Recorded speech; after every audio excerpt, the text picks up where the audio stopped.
नमस्कार मित्रांनो, मी प्रवीण सलगर नाळ कुस्तीवरती तुमच्या सर्वांचं हार्दिक स्वागत करतोय. माझ्यासोबत आज आहेत महान भारत केसरी पैलवान योगेश बोंबाळे.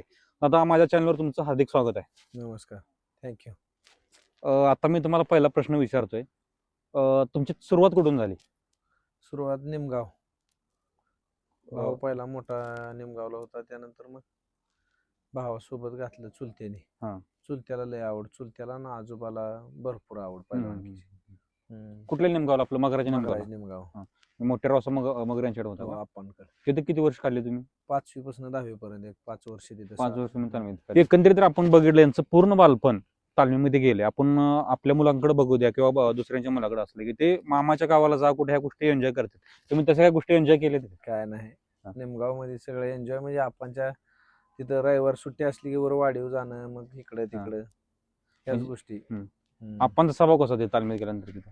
आपण मुला समान सर्वांनाच म्हणजे बारके आम्ही तिथं होतो. लखन गलांडे म्हणा, शिवा सरडे, दत्ता, हे आम्ही सगळी एकत्रच दादांसोबत गाडीवर जायचं, बुलेटवर जवळ कुस्ती असल्या की.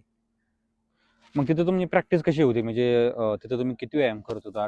तुमचा डाएट काय होता? कसं होतं सगळं रुटीन त्या मगराज तालीम? 20 वर्षा पाठीमागं म्हणलं तर तिथला खर्च पण तसा होता. 5,000 दोघा भावांचा खर्च भागायचा आमचा. 1 महिन्याचा? 1 महिन्याचा. हो, त्या टायमिंगला. आता 5,000 काहीच होत नाही. काय सर? हो. किती सुरुवातीला तुम्ही किती व्यायाम करता? ज्या टायमाला तुम्ही 5वी ते 10वी होता, म्हणजे 500-1000 जोडा असेपर्यंत?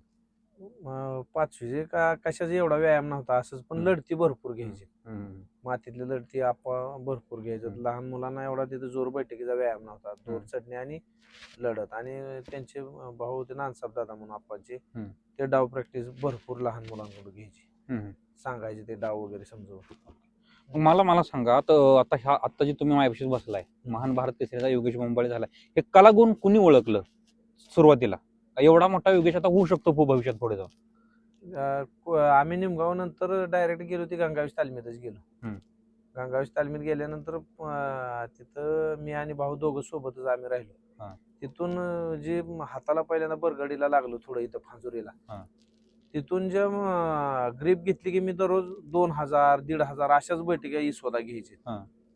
ते मांड्या वगैरे अशा माझ्या मांड्या आहेत का काय असं वेगळं वाटायचं नाही. हाताचा व्यायाम काहीच नाही, फक्त बैठक आणि फळी, 2च व्यायाम आणि रनिंग वगैरे. वस्ताना सांगितलं हात तुटला तुटला तुझा पाय चांगला आहे, तो पायाचाच करायचा. पाय तुटला असं वाटावं तिथपर्यंत व्यायाम करायचा. मग सुरुवात तुम्ही तिथे गेल्यानंतर तिथला अनुभव काय होता तुम्हाला? ज्या टायमाला तुम्ही गंगावेशला गेला त्या टायमाला तुमची जोड कितीची होती? गंगावेशला गेलो तेव्हा माझी जोड एवढी नाही, माझ्या अंदाजे 1,000 रुपये जास्त लय झाले. हो, 1,000-2,000 रुपये जास्त झाले. त्या टायमाला असलम दादा देत असतील? हो, त्या टायमिंगला फॉर्म मध्ये तिथं असलम काजी, सचिन खुर्द, नितीन खुर्द, कांता जाधव, नंतर ही तर गंगावेशला एवढी मोठी होती. तिथं तुम्ही प्रॅक्टिस सुरू केली, हे चाललं, तिथनं तुम्ही ग्रीप पकडलं. जशी जशी तुमची जोड वाढत गेली तिथं, मला वाटतं जे 2009 ला तुमची कुस्ती समाधान घोडके सोबत झाली, तिथं तुम्ही समाधान घोडकेला पाडलं होतं, हरवलं होतं सामन्यामध्येच ना, चाचणीमध्ये. त्याबद्दल तुम्ही काय सांगता? त्यावेळेस समाधान घोडके पण खालनं म्हणजे असं वर यायला लागलं होतं, माझी पण तीच ग्रीप होती. ते चाचणीला समाधान घोडके मोठ्या जोडीत जास्त इकडे तिकडे खेळायला बघायचं, पण मला म्हणलं की ती म्हणायची जोड नाही. ह्या गोष्टीत परत चाचणीला इथं कुस्ती झाली आमची. मग त्या टायमिंगला त्यांनी ढाक मारल्यावर पुढे चित गावलं, ते दाबून धरलं. ह्या गोष्टी मनाला लागल्या असतील, कारण मी एवढा मोठा पलावन असून जर मला समोर ह्या गोष्टी कधीच ती विश्वासदादांनी कधीच ह्या गोष्टी मनापर्यंत यूज दिल्या नाही. त्या मोठा झालो आणि एवढा झालो ही कधीच मनापर्यंत. तो प्रश्न नाही माझा. आता मी काय म्हणतो, तुम्ही समाधान घोडके जोडीत होता, तरी पण तुम्हाला समाधान घोडके म्हणायचे की हा माझ्यापेक्षा लहान आहे, त्या टायमाला तुमच्या मनाला काय वाटत होतं? कशात लहान आहे, कुस्तीच नाही कधी तर लहान का म्हणते असं वाटायचं. पण ज्या त्या वेळेला जे ते कुस्तीचं कसं, जेव्हा कुस्तीत हरवल जिंकवल तेव्हाच जिंकल तेव्हा ते बोलता येतं ना, लहान मोठा नुसतं बोलून चालत नाही, कुस्तीत करावं लागतं. तुम्ही ते 2009 ला करून दाखव. त्याच्यानंतर तुमची कुठे कुस्ती झाली का? त्यानंतर 2-3 वेळा झाली. एक मला वाटतं या फुपेरे म्हणून गाव, तिथं पण मी पाडलं. आणि सूरज निकमचं एक गाव आहे नागेवाडी, तिथं पण मी पाडलं. 2 वेळा पाडलं. हो, नंतर पण कुस्ती नाही झाली? नाही, नंतर नाही. म्हणजे एकंदरीत बघायला गेलं तर समाधान घोडकेला ज्या टायमाला समाधान घोडकेचा फॉर्म होता त्या टायमाला समाधान घोडकेला हरवणं सोपं नव्हतं. हो. तिथं 2 वेळा योगेश दादानं समाधान आप्पाला महाराष्ट्र आसमान केसरी दाखवलं. झाल्यावर पण हरवलं. आणि महाराष्ट्र केसरी झाल्यानंतर पण हरवलंय. पण दुर्दैव असं आहे बरं का, असलम दादा असतील, योगेश दादा असतील, महाराष्ट्र गदेने ह्यांना कुठं यांच्यापासून लांब राहिलेले गदा, पण ह्यांनी महाड केसरी झालेल्या पहिलवान देखील पाळलेला आहे. आता काय वाटतं तुम्हाला, महाड केसरी का नाही झाला तुम्ही? असं काय सांगू शकत नाही महाराष्ट्र केसरी का झालं नाही. करायचं तेवढं केलं, ज्या त्या गोष्टी नशिबात कधी खंत वाटते का? कधीच वाटली नाही, अजून तरी वाटली नाही. हो. आता बरेच आपण, आता तुम्ही एवढं सांगितलं, आता आजची ताजी घटना तुम्हाला सांगतो मी. आज पहिलवान आपला मंद्रुपच्या जवळचा पेपर आलाय, तो मुलगा गळपास घेऊन वारला. किती क्षुल्लक कारणानं तो वारला, तुम्ही इथं बघायला पाहिजे. माझ्याकडे आज महान भारत केसरी बसले, त्यांनी काय म्हणतात, मी महाड केसरी झालो नाही, मला ह्या गोष्टीचं दुःख नाही, माझ्या नशिबात नाही, तर मी त्यासाठी का रडू? मी प्रयत्न करायचं तेवढं केलं. माझं सांगणं हेच आहे महाराष्ट्रातल्या पहिलवानांना, तुम्ही सोशल मीडियामुळे काय झालंय, लय फास्ट अट्रॅक्ट व्हायला आहे. आज किती 11-11वीला मुलगा होता तो, त्याला फक्त एवढं सांगितलं की वडिलांना तू शेतामध्ये जाऊन पाणी दे, तर त्यांच्या गावामध्ये कुस्त्याचं मैदान होतं, त्या पोराचा इगो हार्ड झाला आणि त्या पोरानं शेतामध्ये जाऊन गळपास घेतला. हे किती चुकीचं आहे मला सांगा. चुकीचं आहे भरपूर. आज यात असलम काजी असतील, योगेश दादा असतील, एवढे मोठे पहिलवान, ह्यांना ते गदा नाही मिळली. त्या गदेच्या म्हणजे गदा ह्यांच्याकडं यायला पाहिजे, नशिबानं गदा आले नाही. ह्यांचं कष्ट कुठं कमी नाही पडत. काही गोष्टी आपल्या नशिबात नसतात, फक्त कष्ट करणं आपल्या हातामध्ये. त्या गोष्टीचा तुम्ही स्वीकार करा, डिप्रेशन मध्ये अजिबात जाऊ नका. पुन्हा मी तुमच्याकडे आता येतो. नितीन खुर्द त्या टायमाला तुमच्याकडे तालमीमध्ये होते. नितीन खुर्द आणि तुमची कुस्ती फाईट कशी होत होती त्या तालमीमध्ये?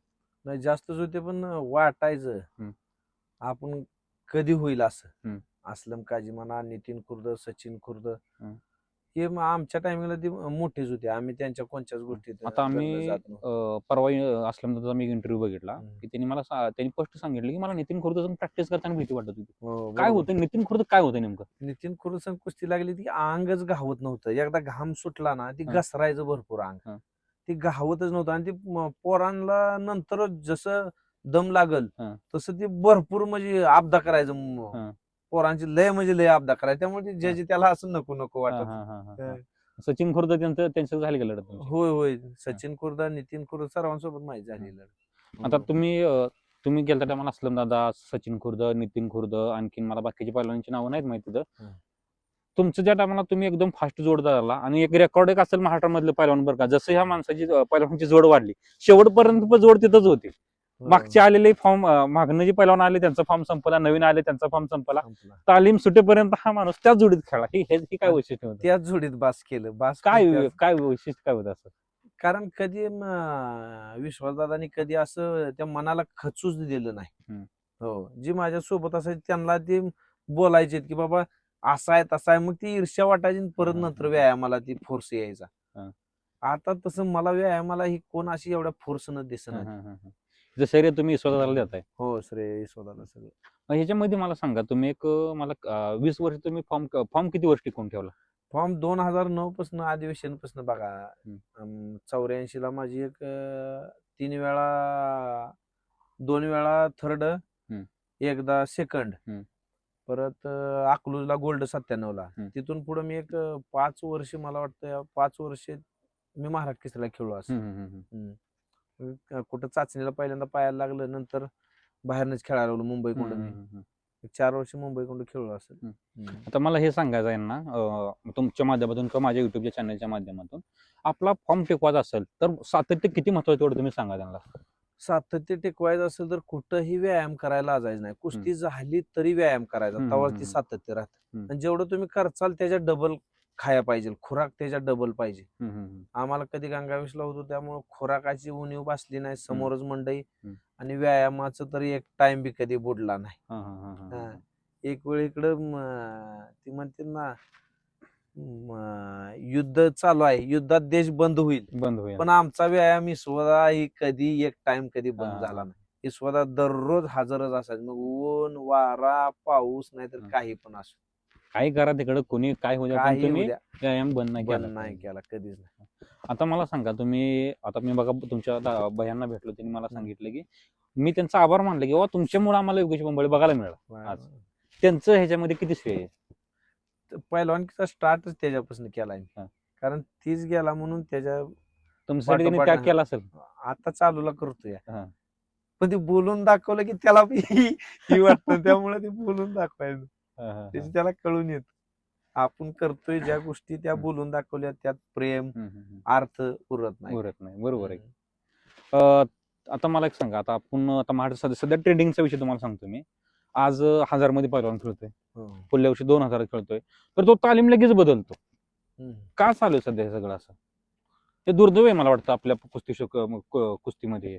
हो बरोबर आहे. आज तुम्ही असतील, अस्लम दादा असतील, तुम्ही पूर्ण आयुष्य तुम्ही गंगावेशमध्ये काढलं. पण आता तुम्ही बघता, आता आपण नावं नाही घेणार कुणाची, पण बघता तुम्ही आज हा तालीम आहे तर तो पुढल्या वर्षी दुसऱ्या तालमीमध्ये असतोय. पुढल्या वर्षी म्हणण्यापेक्षा 4 महिन्यातच दुसऱ्या तालीम. याबद्दल तुम्ही काय सांगता?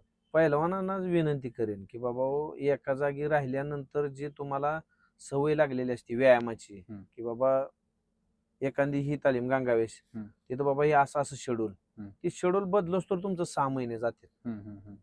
ते 6 महिने गेलेलंच असते द्या. जरी तुम्ही इकडचं शेड्यूल आणि इकडचं शेड्यूल तुम्ही शूट करू शकत नाही. त्यामुळे तालीम बदलून हा इथं कष्ट केल्यानंतर सगळं नशिबाचा दरवाजा बी उघडते. पण एखाद्यात झाकलेलंच असल्यावर ते काय आमच्या सारख्यांचं नाही. तुम्हाला दिलेलं आहे सगळं देवानं, पण फक्त एक गदा आम्हाला पाहिजे होती महाड केसरीची. कुठे हुलकावणी दिलेली, अस्लम दादा दिले, तुम्हाला हुलकावणी दिली, पण तुम्ही जनतेच्या मनामध्ये महाड केसरी आहातच. आम्हाला गंगावेशवाल्यांना आम्हाला कधीच वाटलं नाही महाराज केसरी गदा आली नाही, खंत राहिली, कधीच वाटलं नाही. मला नाही ना, मला वाटतं बाकीच्यांना, मला तर वाटलं नाही कधी. हो. आता मी आणखीन एक मला प्रश्न विचारायचा आहे. तुमच्या आणि महादेव सलगरांची कुस्ती आपली इथं झालती, नाही सुस्त्याला झाली. महादेव सलगर बद्दल काय सांगताल? तो पहिलवान आपल्यापासून म्हणजे सोशल मीडियामध्येच नाही तो पहिलवान, काय सांगताल त्या पहिलवानाबद्दल? नाही चांगले होते त्यांनी. बरेच मला वाटतं अधिवेशनला ह्याच्या टायमिंगला त्यांनी चांगल्या कुस्त्या केल्या वर. काय मला आठवण ते अधिवेशन झालेलं वर. हो चांगल्या कुस्त्या केल्या, चांगला बी होता. पण सोशल मीडियामध्ये थोडं किंवा ह्या पैलवानकी क्षेत्रात टच मध्ये राहिलं तरच तुम्ही नावावर येत. नाहीतर असं किती जरी मोठा असलं तर ती झाकून जातोय पैलवानकी. आता तुम्ही तयारी सोडलेली आहे, तर तुम्ही आता तरुण पिढीला काय सल्ला द्याल तुम्ही आता, म्हणजे आता गावात असेल किंवा बाहेरच्या युवा पैलवानांना? बाकीच्या इतर गोष्टीपासून लांब राहावा. पैलवानकी चांगली केली तर नशीब कुठनं बी उघडतं. आम्हाला सुद्धा पहिले म्हणायचे, तुम्ही बाबा व्यायाम केला तर आज नाही मिळलं तर उद्या मिळेल तुम्हाला. पैलवानकीत नाही काय मिळलं तरी पैलवानकी क्षेत्राच्या बाहेर तुम्हाला काय तर नशिबात मिळेल. म्हणून व्यायाम करा, कष्ट करा, इतर वाईट गोष्टीच्या नादी लागू नका, शॉर्टकटची पैलवानकी करू नका. जशी आता 15-20 वर्ष आमच्या पैलवानकीला लाभल्या, तशा मला वाटत नाही 20-20 वर्ष कोण राहील पैलवान. नाही. कारण आता काय होतंय, जरा थोडं झालं की ह्या मैदानाला पडलं की पैलवान डिप्रेशन मध्ये जाते. एक 4-6 महिन्यांची तयारी सोडायच्या मार्गावर असते. त्यांना तिथं गायडन्स व्यवस्थित भेटत नाही का, काय होतंय नेमकं? गायडन्स भेटला तरी ती इतर मार्ग अवलंबाय बघते ती. त्यामुळं त्यांनी चांगल्या मार्गाने व्यायाम करून खुराक खाऊन चांगली पैलवानकी करावी. हो. आता आपल्याकडे वेळ नाही बरं का, आता अंधार झालेला आहे. मला योगेश दादासोबत खूप गप्पा मारायच्या होत्या. नेक्स्ट पार्टला नक्कीच मारू, पण जाता एक योगेश दादा थोडस 2 आणखीन प्रश्न विचारतो. मला योगेश दादा एक एवढं सांगा, मी परवा एक मुलाखत बघितली विश्वासदादांची. एखाद्या पट्ट्यासाठी वस्ताच्या डोळ्यात आज 20 वर्षांचं पाणी येत असेल तर ते क्षण काय असतील? नितीन खुर्द बद्दल त्यांनी काय त्यांच्या एका ह्याच्यातला एक क्षण सांगतो. कोल्हापूर घराकडून येत होतं आणि ते कोल्हापूर क्षेत्रात बरेच बिबट्या वगैरे येतात.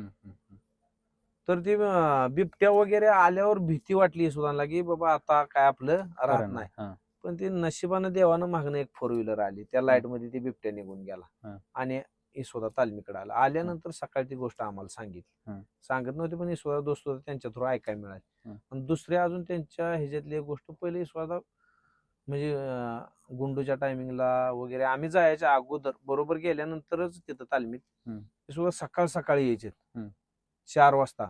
यशोदांचा मुलगा आणि यशोदांची मुलगी पप्पा म्हणून चुलत्याला म्हणतात, कारण वडील सकाळी 4ला गेलं आणि संध्याकाळी 8ला माघारी आलं. तर ते सकाळी 4ला येताना मुलं झोपलेली असायची आणि संध्याकाळी माघारी घरी गेले की 8ला मुलं झोपलेली असायची. त्यामुळे ते वडिलांचा आणि लेकरांचा सुद्धा संपर्क जास्त येत नव्हता. एवढं तालमीसाठी त्यांनी त्याग केला. त्यांचा त्याग कोणच करू शकत. बाकीच्या विषयी काय बोलू शकत नाही, पण यशोदांविषयी कोणी बोट दाखवायचं नाही कोणत्याच गोष्टी. संपूर्ण आयुष्य आपलं तालमीला देऊन टाकलं.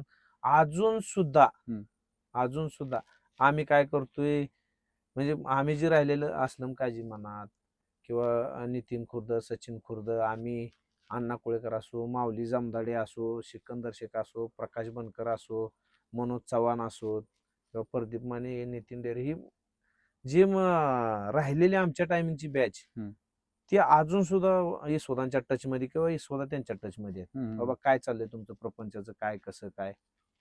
दादांनी सांगितलं होतं, स्पष्ट त्यांनी सांगितलं होतं की माझ्या तालमीत आलेला पैलवान जरी नाही झाला तर तो माणूस म्हणून 100% एक नंबर होतो. होतोय आणि आम्ही बघतोय, उदाहरण बघतोय. तुम्ही आज तुम्ही आम्ही म्हणण्यापेक्षा तुम्ही बघताय. एवढं मोठं पैलवान आहे तुम्ही. मी जेव्हा फोन करेल तेव्हा तुम्ही फोन घेता, माझा आदर सन्मान देता, तर आणखीन काय पाहिजे. पण ते अश्रू मला जे नितीन खुर्द बद्दल आले, खरंच मी पण भावनिक झालो. काय तो क्षण नेमकं झालं काय असं तिथं, तुम्ही तिथं साक्षी दिला होता तिथं.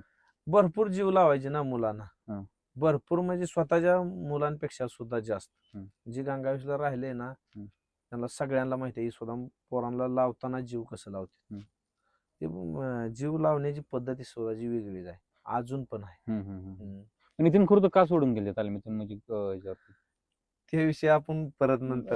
ओके ओके ठीक आहे. आता मला सांगायचं एवढं आहे, मी यशोदांना अजून नाही भेटलेलो, पण एक दिवस त्या देव माणसाला नक्की मी भेटणार आहे. कारण असलम काजी असतील, योगेश बंबाळे असतील, ही शिखरावरती माणसं आहेत. ही पण ही माणसांचं पाय कधीच असं हवेत नाहीत, कायम यांचं जमिनीवरती पाय आहेत. असलम काजी एवढी मोठे आहेत, मला त्यांनी स्वतः सांगितलं की तू चॅनल चालू कर, चॅनल बंद करू नको. त्यांनी सांगितलं, कारण हे विश्वासाच्या तालमीत आलेली माणसं आहेत. एवढी प्रेमळ आहेत, एवढे स्वभाव समजवतात, आणि संस्कार विकत नाहीत मिळत, का मिळते विकत नाही. हे रक्तातच असायला पाहिजे. आणि विश्वासदादाच्या तालमीतून आलेला आज बघत तुम्ही माऊली जमदाड असेल किंवा सिकंदर शेख असेल, हे भविष्यानं 10 वर्षांना होईना ही माणुसकी विसरणार नाहीत. एवढंच मी सांगतो आणि थांबतो, कारण अंधार पडलाय. नाळ कुस्तीसाठी तुम्ही वेळ दिल्यामध्ये योगिता तुमचं खूप खूप आभार आहे. आणि आपलं मैदान किती तारखेला? 13 एप्रिल. 13 एप्रिलला दर्लिंग देवस्थानाच्या वतीने इथं खूप मोठं कुस्त्याचं मैदान घेतलेलं आहे. मी पण येतो, तुम्ही सर्वांनी कुस्त्यासाठी यावं असं मी योगिताच्या वतीने आवाहन करतोय. धन्यवाद.